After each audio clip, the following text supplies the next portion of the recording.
বিসমিল্লাহির রহমানির রহিম। হে সমস্ত জগতবাসী, আজকে আমি মোহাম্মদ শামীম আলী আপনাদের সামনে যে আলোচনাগুলো নিয়ে হাজির হলাম, সেই আলোচনাটি হবে কি? সেই আলোচনাটি হবে আমরা আল্লাহকে কোনভাবে, কিভাবে, কোথায় সেজদা করলে আল্লাহ আমাদের উপর সন্তুষ্ট হচ্ছে এবং আমাদের ভাগ্য পরিবর্তন করে দিচ্ছে, এবং কোনভাবে কোথায় সেজদা করলে আমরা পাপিষ্ট হব বা আমরা কিভাবে আমাদের অবনতি হবে, এবং দেখা গেছে কিভাবে আল্লাহর দিকে আমরা উন্নতি হব। এই বিষয়গুলো নিয়ে আপনাদের সামনে আজকে এই আলোচনাটি তুলে ধরব।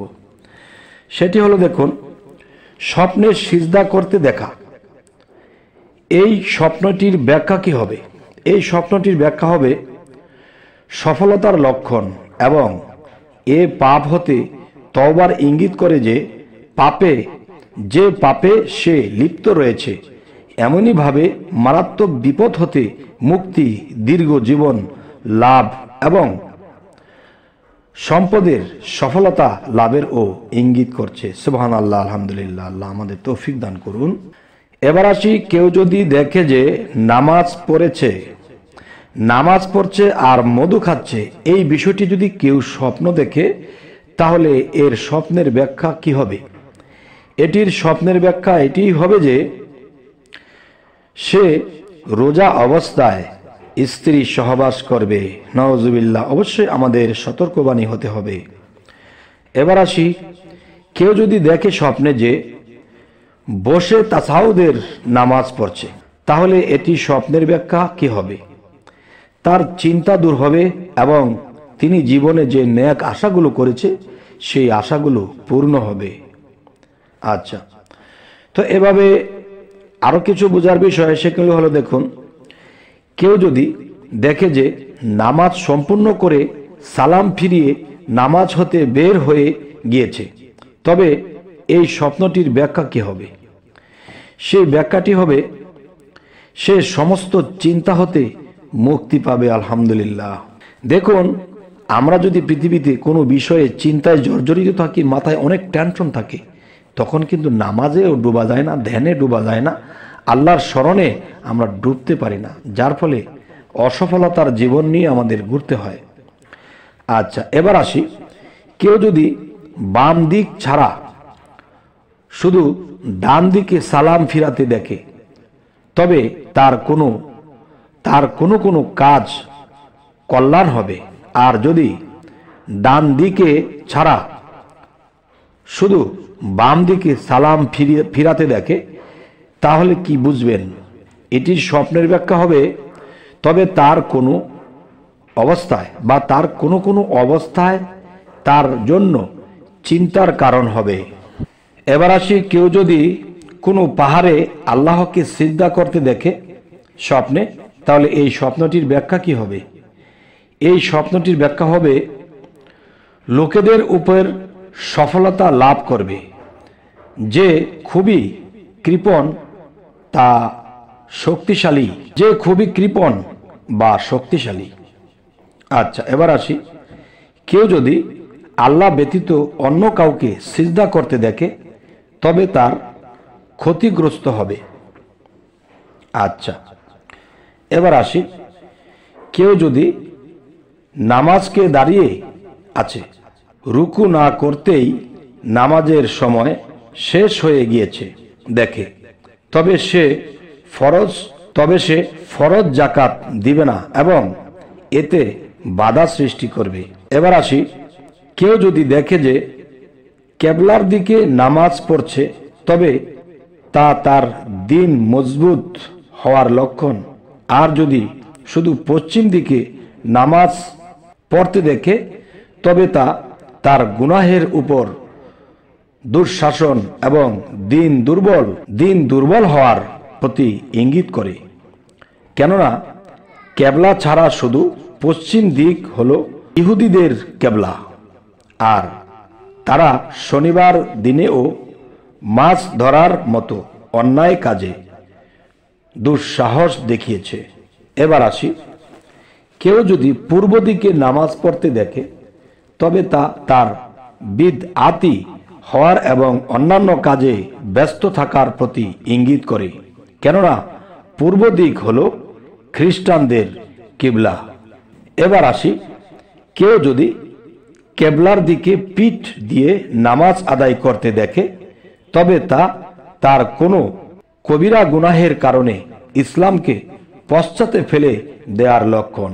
আচ্ছা, এবার আসি, কেউ যদি দেখে যে কেবলার দিকে সঠিকভাবে নির্ধারণ করতে পারছে বা পারছে না, তবে সে তার কাজকর্ম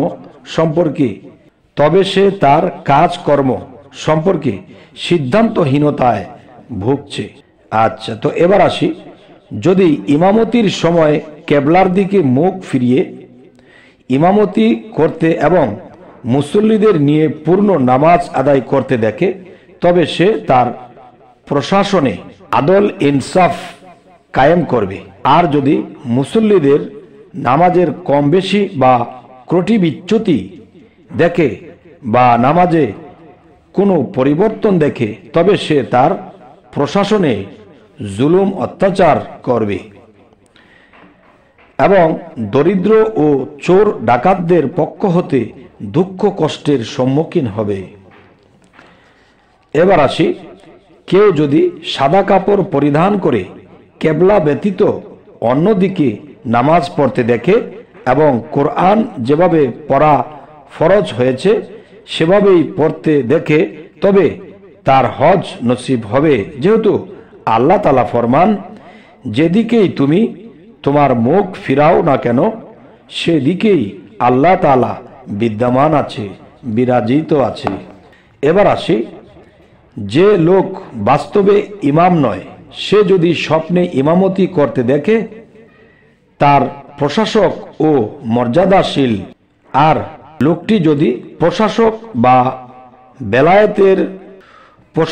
ও বেলায়েত লাভের যোগ্য হয় তবে সে একজন যোগ্য প্রশাসক এবং মর্যাদাশীল বেলায়েতের অধিকারী হবে এবং মানুষের অনুসরণীয় ব্যক্তি হবে। আচ্ছা, তো এবার আসি, কেউ যদি দাঁড়িয়ে ইমামতি করতে আর মুসল্লিগণকে বসে নামাজ পড়তে দেখে তবে সে মুসল্লিদের হক আদায়ের ব্যাপারে কোনো ত্রুটি করবে না, কিন্তু মুসল্লিরা তার হক আদায়ের ব্যাপারে ত্রুটি করবে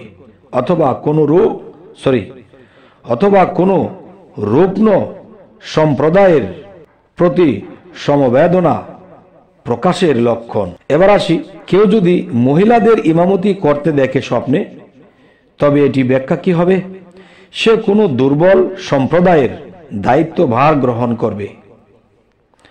আচ্ছা, কেউ যদি নাপাকি অবস্থায় ইমামতি করতে বা সাদা কাপড় পরে শুয়ে শুয়ে নামাজ পড়তে দেখে কিন্তু জায়গা চিনতে না পারে এবং নামাজে কিরআত পড়তে ও তাকবীর দিতে না দেখে তবে সে মারা যাবে এবং লোকেরা তার জানাজার নামাজ পড়বে।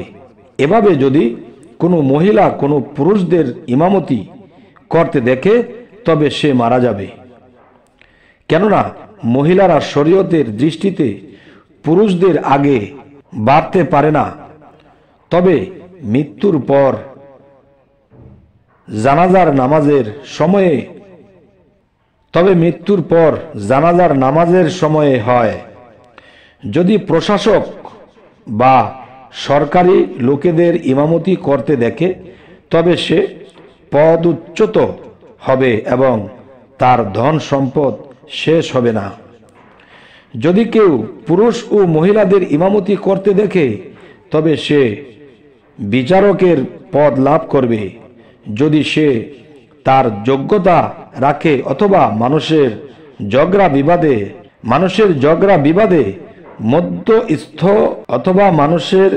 বিবাদে মধ্যস্থতাকারী ও ফায়সালাকারী হবে।